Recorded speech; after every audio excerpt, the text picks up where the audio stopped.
नमस्कार. रुद्राक्ष ज्योतिष या चॅनलवर पुन्हा एकदा आपलं सगळ्यांचं स्वागत. आजचा विषय आहे वास्तुसूत्र किंवा वास्तू टिप्स. वास्तू ही घराची असो की कार्यालयाची असो, वास्तू ही जर शास्त्राप्रमाणे असेल तरच ती वास्तू आपणास लाभदायी ठरत असते.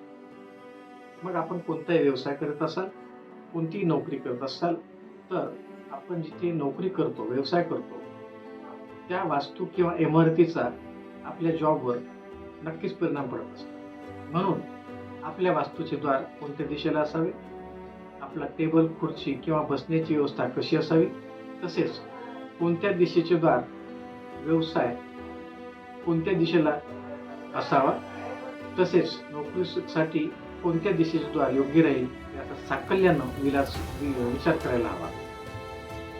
चांगल्या उत्तम वास्तूमध्ये कोणत्या गोष्टी असायला हव्यात, त्या कुठे असायला हव्यात, त्या मी पुढीलप्रमाणे सांगणार आहे. पुरातन काळी ऑफिसची वास्तू ही संकल्पना अस्तित्वातच नव्हती. त्यानंतर वास्तुशास्त्रामध्ये अनेक प्रकारची संशोधन झाली आणि वास्तू कशी असावी, ऑफिसची, कार्यालयाची, व्यवसायाची वास्तू कशी असावी याचा विचार केला. पुरातन वास्तुशास्त्रामध्ये वास्तुशास्त्राची कशा प्रकारे रचना केलेली आहे ते आपण पुढीलप्रमाणे पाहूया. सर्वात प्रथम आपले ऑफिस कोणत्या द्वाराचे, कोणत्या दिशेचे असावे किंवा असलं पाहिजे. पूर्वमुखी, पश्चिममुखी, दक्षिणमुखी की उत्तर, कोणत्या द्वार असलं म्हणजे कोणत्या व्यवसायासाठी, नोकरीसाठी शुभ ठरतं हे बघूया. पूर्वमुखी द्वार, जसे की शासकीय ऑफिस असेल, शाळा, महाविद्यालय ची वास्तू असेल, संस्थेची वास्तू असेल, अशा व्यवसायाची वास्तू असेल तर आपणास पूर्वमुखी द्वार अतिशय उत्तम फायदा देऊ शकतं. त्यानंतर दुसरं आहे पश्चिममुखी द्वार. पश्चिममुखी द्वार जर आपण तेल, पाणी, ऑइल, गॅस, दूध, दही, केमिकल जे की जलतत्वाशी निगडित आहेत अशा व्यवसायात आपण असाल तर आपणास पश्चिममुखी द्वार अतिशय महत्वाचं ठरेल. त्यानंतर पुढचं आहे दक्षिणमुखी द्वार. जर आपण डॉक्टर, वैद्य, सर्जिकल व्यवसाय आहे किंवा ब्लड बँक आहे, ब्लड लॅबोरेटरी आहे, मेडिकल आहे, मेडिकलच्या संबंधित व्यवसाय आहे, तर आपणास दक्षिणमुखी द्वार अतिशय लाभदायी ठरत असतं. त्यानंतर उत्तरमुखी द्वार.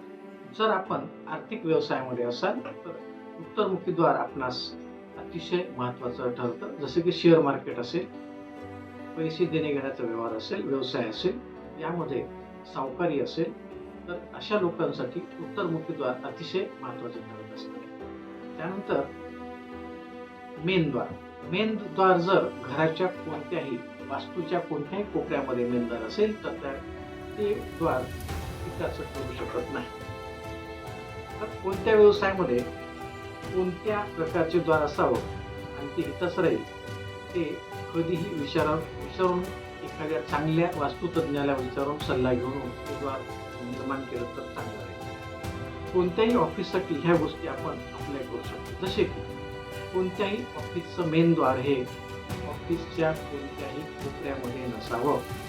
इंजिनियरच्या मतानुसार किंवा जागेच्या कमतरतेमुळे वास्तूच्या कॉर्नरला दरवाजा दिला जातो.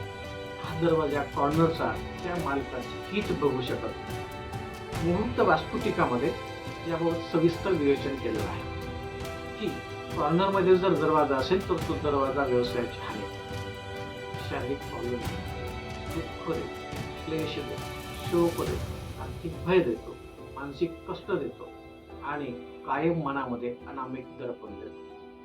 आपली जर हीच परिस्थिती व्यवसाय किंवा नोकरीच्या ठिकाणी असेल तर संबंधित दरवाजा थोडासा सरकून घ्या.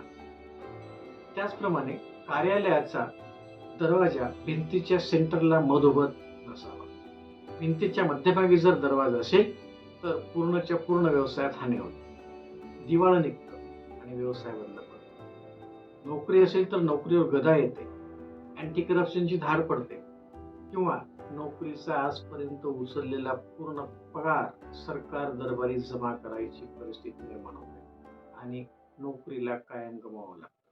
म्हणून दरवाजा थोडासा सरकून घेतलेला बरं. बसण्याची स्थिती, व्यक्तीच्या बसण्याची स्थिती लक्षात जर घेतली तर असे लक्षात येते की CEO, HOD, president, secretary, manager ही जी मुख्य पदं असतात यांनी कुठे बसायला पाहिजे, यांनी आपला टेबल कुठे ठेवायला पाहिजे, आपली कॅबिन कशा प्रकारे असली पाहिजे, ही ही माहिती वास्तू रत्नाकर मध्ये असं सांगितलेली आहे की नैऋत्य दिशा ही अधिकारी लोकांसाठी, संबंधित लोकांसाठी अतिशय उत्तम मानली जाते. या दिशेत वरील लोकांनी बसल्यास त्यांचा पद कायम टिकून राहण्यास मदत होते आणि नोकरी व्यवसायामध्ये भरभराट होते. फायनान्स डिपार्टमेंटचा व्यवसाय, विश्वकर्मा सूत्रानुसार आर्थिक व्यवहारासाठी किंवा फायनान्स डिपार्टमेंटचा व्यवसाय करण्यासाठी त्या व्यक्तीने उत्तर दिशेला बसलेले शोभा मानतात. फायनान्सचे कागदपत्र सुद्धा उत्तर दिशेला ठेवले तर आर्थिक वृद्धी होते. ज्या मुलीचं लग्न होत नाही त्या मुलीनं वायव्य दिशेच्या रूम मध्ये झोपल्यास लवकरात लवकर विवाह जुळून येतो.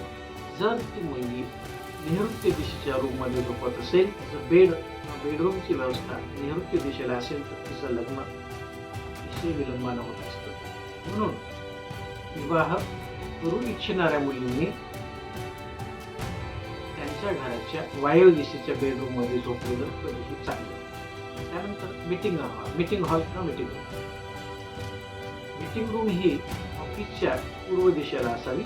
पूर्व दिशेला असल्यास त्याचे उत्तम फळ मिळतात असं विश्वकर्मा संहितामध्ये सांगितलेलं आहे.